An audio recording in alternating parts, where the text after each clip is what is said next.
বরিশাল ৬ আসনে প্রার্থী বাছাই উপলক্ষে তৃণমূল দায়িত্বশীল মতবিনিময় সভা অনুষ্ঠিত। বরিশাল ১৮ জুন ২০২৫। ইসলামী আন্দোলন বাংলাদেশ বরিশাল ৬ আসনের প্রার্থী বাছাই প্রোগ্রাম উপলক্ষে তৃণমূল পর্যায়ের দায়িত্বশীলদের নিয়ে এক গুরুত্বপূর্ণ মতবিনিময় সভা গতকাল অনুষ্ঠিত হয়েছে। সভায় প্রধান অতিথি হিসেবে উপস্থিত ছিলেন ইসলামী আন্দোলন বাংলাদেশের যুগ্ম মহাসচিব ইঞ্জিনিয়ার আশরাফুল আলম। বিশেষ অতিথি হিসেবে উপস্থিত ছিলেন ইসলামী আন্দোলন বাংলাদেশ বরিশাল বিভাগীয় সাংগঠনিক সম্পাদক ও বরিশাল জেলা সভাপতি উপাধ্যক্ষ মাওলানা মুহাম্মদ সিরাজুল ইসলাম। সভায় বক্তারা বলেন, একটি আদর্শ সমাজ ও রাষ্ট্র গঠনে তৃণমূলের মতামত অত্যন্ত গুরুত্বপূর্ণ।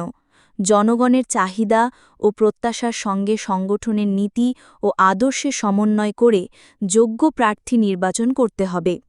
তারা আরও বলেন, ইসলামী আন্দোলন বাংলাদেশ দেশের মানুষের আস্থা ও ভালোবাসার প্রতীক হয়ে উঠেছে। জনগণের দোয়া ও সমর্থনে হাতপাখার বিজয় একদিন বাস্তবেই ঘটবে ইনশাআল্লাহ।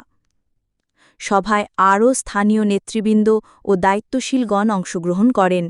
সভাটি ছিল অত্যন্ত প্রাণবন্ত ও গঠনমূলক।